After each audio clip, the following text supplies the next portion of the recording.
everybody. I'm heading out this afternoon, just after 12 o'clock here, over to a house where the complaint was there was smoke and a bang, and we don't know what happened. At first I thought it was, I've been out there once already. At first I thought it was going to be a compressor terminal and the smoke was refrigerant since this was the summertime. But it turns out that the PTC start assist in this old Goodman unit had, I guess it overheated, it melted the back of the panel a little bit, exploded, and pretty much toasted everything in the control cabinet. We'll take a look at it when we get there, but we're going to end up rewiring this control cabinet. Basically installing not a PTC, but a 521 hard start instead. Install a new defrost board, just an old generic defrost board from Goodman. Put in a new contactor and capacitor because everything was charred, kind of brittle.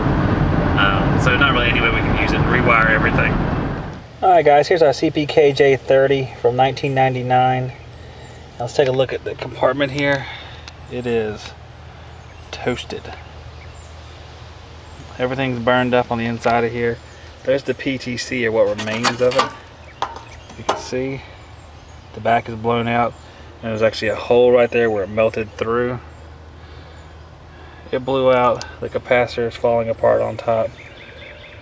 The defrost board maybe just covered in soot, but we're going to go ahead and change out all the components in here to make sure everything's safe and rewire everything. So we'll have our work cut out for us. We'll take it one component at a time, and y'all can follow along. I removed the capacitor. You can see where it's still silver, where everything blew up around it. Remove the PTC, it's going to stay gone. We're going to use a 3-wire hard start instead. I'm going to take the defrost board down and kind of lay all the components out of the way, put the new ones on there, clean things off a little bit, and then rewire them up with some new wiring, or salvage some of the existing wiring. Maybe we'll take a look at it, but a lot of it's going to be replaced. We have our old components laying out front here, and the new components are arranged. There's our new contactor, single pole. There's our new dual run capacitor. We have our hard start, which takes the place of the PTC up top. It will fit, kind of dangling right there, but it will fit inside the cabinet. Then we have our defrost board. So what we have to do now is go wire by wire, kind of check them out, see if what condition they're in. Some of the ones running from the inside of the cabinet from down here, we're going to verify that they're good enough, then rewire those. Ones that are in transit in the cabinet, like any jumpers from the capacitor to the contact or anything like that, we'll go ahead and replace those since they were all in the cabinet.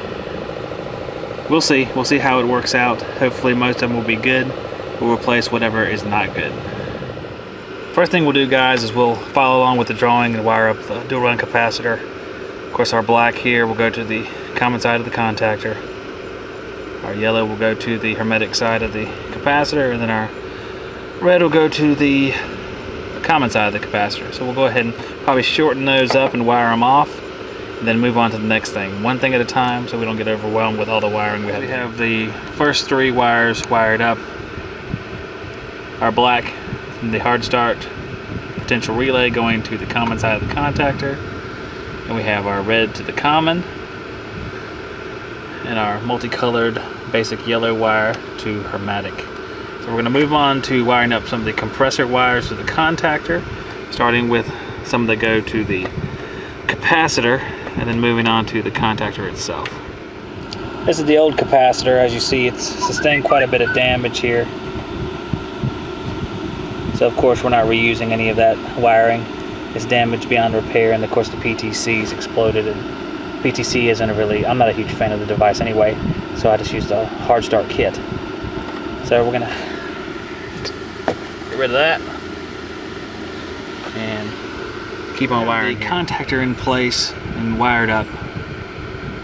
What we have here is at the bottom we have our 240 volts feeding from the disconnect. Directly behind each one of those legs, on that same leg of power, so we have, we have our L1, L2, if you want to say that. There's one coming off L1 behind here and one coming off L2. That's the crankcase heater. And there's a few different ways to wire the crankcase heater, but in this scenario it stays on pretty much all the time. Sometimes they're cut on and off by a discharge temperature switch, and sometimes they're wired in just so they're just on when the unit is offline, but in this case it's on all the time. On either side of the contactor, you'll see low voltage wiring. One of them is not on here yet. This is a Y1 signal. And we have our commons on this side. You have 2 commons, and then you have a black wire here. That's the only thing that is serving as a common for the reversing valve. So it's just kind of coming off there as a jumper. Sort of like a little intersection for all the common wiring. Next, we're going to move on to the defrost control board, wiring it up. This will be one of the rare ones that uses the run winding on the switch. A lot of times it uses the common wire, or the common winding wire on the switch for the defrost board, but this one actually uses the run winding wire, which is a red wire, but we're going to redo it so it'll be black. So we're going to get that wired up and kind of go over what we did there. Here is our old defrost board, as you can see. It doesn't look, there's a little bit of, charring here and there. Very similar to the model now. The components are in the same, or the wiring terminals are in the same area. What we do is we have our row along the bottom. Our right 2 reds here are the defrost thermostat that clips onto the outdoor coil. We have our 3rd red, which is our power coming into the defrost board. We have our white wire there's on W2, and that wire right there will send a signal for the heat strips when the unit goes into defrost. And the next 2 are both O.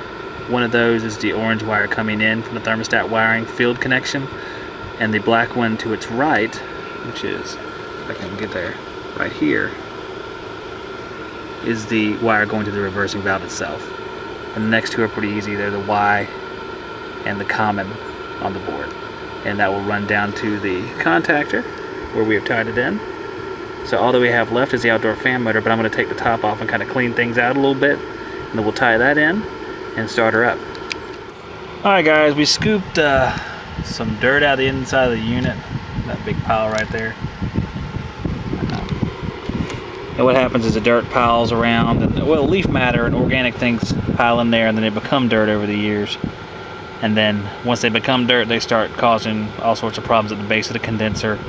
And this one's rusting out a little bit around the edges because it's been sitting there for so many years, but there's not much you can do about it now. So we have 3 wires coming from the outdoor fan motor we had to hook up.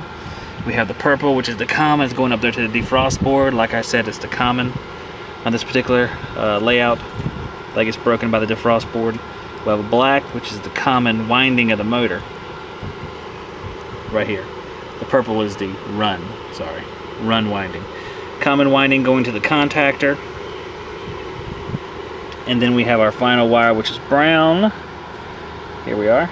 And it goes up, if you can see it right there at the back of the capacitor. It's hard to see, but it's right there in the fan terminal in the back. It's hard to see from here. So we're all wired up. This will get tidied up a little bit once I see everything's going to work out all right. I had to replace the fuses and the disconnect.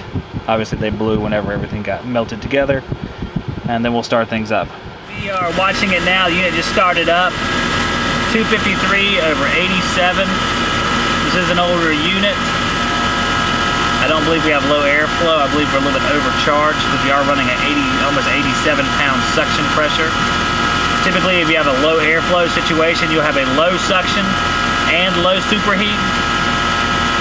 But we're probably just overcharged here because the subcooling is so elevated as well as the discharge pressure.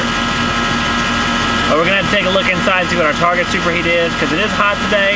It's supposed to be in the mid-90s, and so that will run a superheat down, but only if your temperature is down in your house. So we'll see. We should be pretty warm inside here, even though they have a window unit.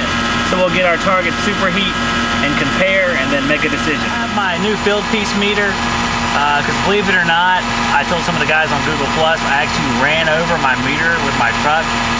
I don't even know how to explain how that even happens. But I got a new meter, SC57. It's very similar to the one I had before, except it has a wireless feature. So what I have is I have my wet bulb probe at the return inside the house. It's giving me my wet bulb, so I can then calculate my superheat, but I'm pretty sure we need more than 0. Yeah. We need a superheat of 21. So we look like we're just a little overcharged. We'll try to recover a little bit of the gas into a recovery cylinder using the force from the compressor to recover it. See if we can't get a little bit of superheat out of the system. and then we should be pretty much finished and wrapped up for today. A little bit better numbers here. We took some of the refrigerant out. Got a 10.8 degree superheat coming up a little bit. I'm kind of hesitant to take out any more of it. This guy wants to sign up for preventive maintenance, but he's not home right now, so I can't really take his stuff apart and clean it just yet, because that's what we really need to do to finalize it. I just know that if we leave it here with no superheat, that's where our accumulators get rusted out. This one doesn't look too good to begin with, and of course it's not very good for the compressor as well. So this is an old reciprocating compressor, and they do not like liquid, so we don't want liquid getting back there. But I'm gonna call this good for today. We're gonna come back and hopefully clean this thing inside and out, because it is a 1999 unit, and I'm sure it's been cleaned exactly 0 times in its lifespan.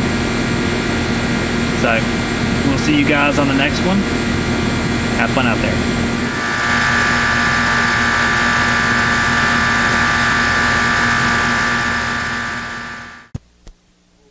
I bleed for my money, day in and day out. I try to give you the things you deserve, but I'm just a college dropout who gives his weeks to break the mean, falls in the tide line, is washed out to sea. When I see the sunshine coming, I can feel you in my veins. As I feel the day close, I get to see you once again. I try every night to make the dawn never come, as if I